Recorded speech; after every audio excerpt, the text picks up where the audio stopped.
Hi, this is Caroline Cobb with Wind Dancer Garden in Salem, Oregon. We raise ornamental grasses and have done for about the past 10 years.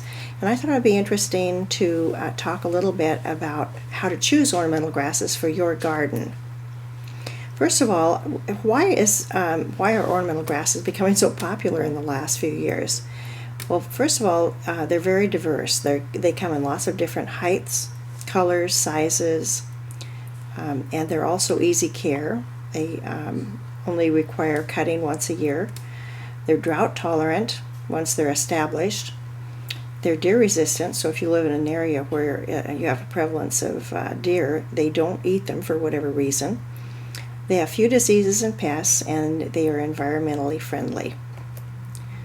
Let's talk about the types of grasses. First of all, if you come to me and ask me what I would recommend for your particular yard, there's a few things that I would ask. First of all, is it sun or shade? That's an important consideration.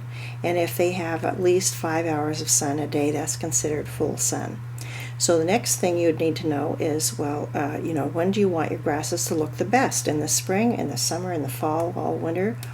They're grasses that will do all of those things. So first of all, let's talk about the cool season grasses, which look their best during the winter and get their full growth in the spring, bloom in late spring generally.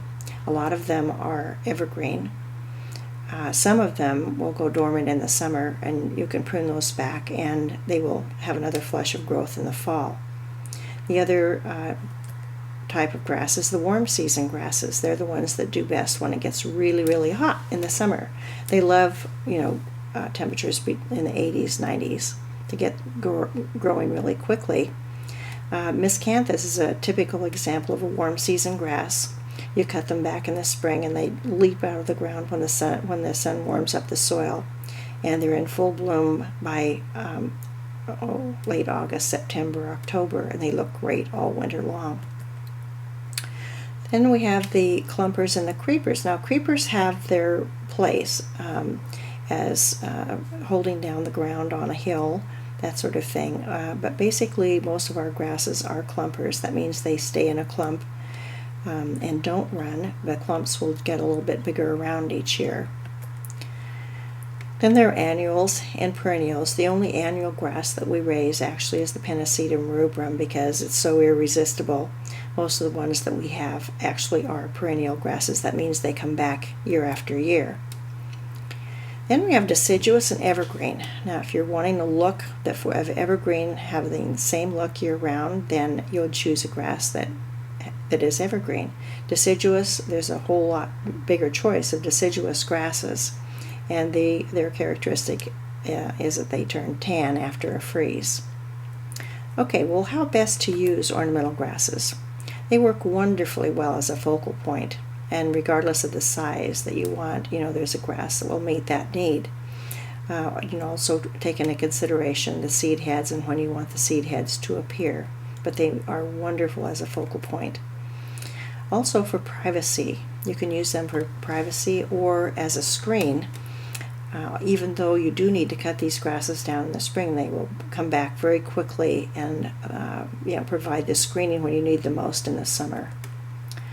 Tranquil beauty. I think the grasses that blow in the breeze and just look so elegant and graceful in front of a building add so much.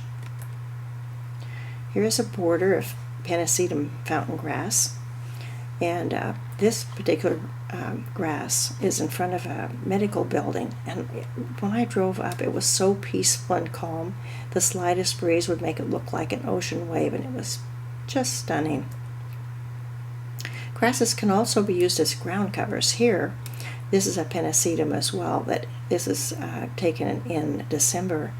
Most of the seed heads have actually blown away, but they still add a lot of presence. You can have a ground cover that is this short or one that is very tall, depending on your needs. This particular building is in Portland, Oregon. It has this miscanthus the entire length of the building, and it's really very effective. Grasses also make great container plants. Personally, I prefer to have just one grass in a container so you can really appreciate its architectural qualities, but they work well with other plants as well. And design for versatility. They come in so many different shapes and sizes, as we've said before, from 2 inches tall to 12 feet tall in one season. They come in various sizes, various shapes. So if you want something that's tall and narrow for a particular area, there's a grass for that, or one that's very bushy and round, one that weeps.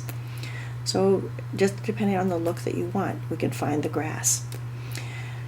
Intriguing textures. The textures of the grasses go anywhere from needlepoint size blades all the way up to 3-inch wide ribbon type blades, and different colors and textures. Here's dramatic color. This is a Japanese bloodgrass, and as it comes up it's green, but it gently, slowly turns to this wonderful rich red color that looks like a flame during autumn.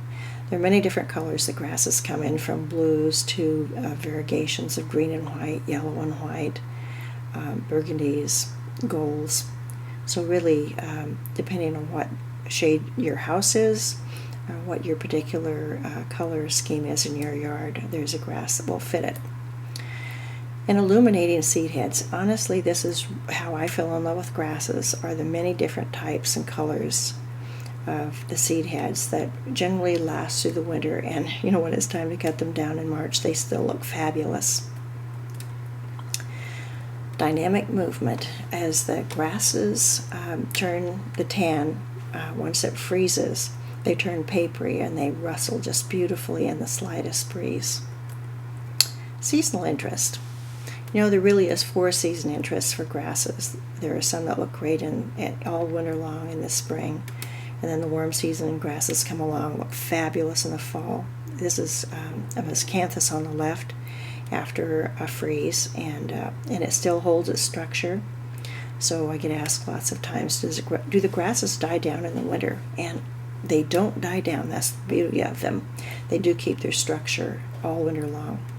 On the right is a pennisetum that has frost on it, just outlining the beautiful texture and quality of that grass. So to conclude, grasses provide beauty, grace, sound, and movement when both you and your landscape appreciate it most. Thank you very much for listening. My name is Carolyn Cobb, and you can reach me at Wind Dancer Garden either on my website or by phone. I'd love to hear from you. Thank you so much, and happy gardening.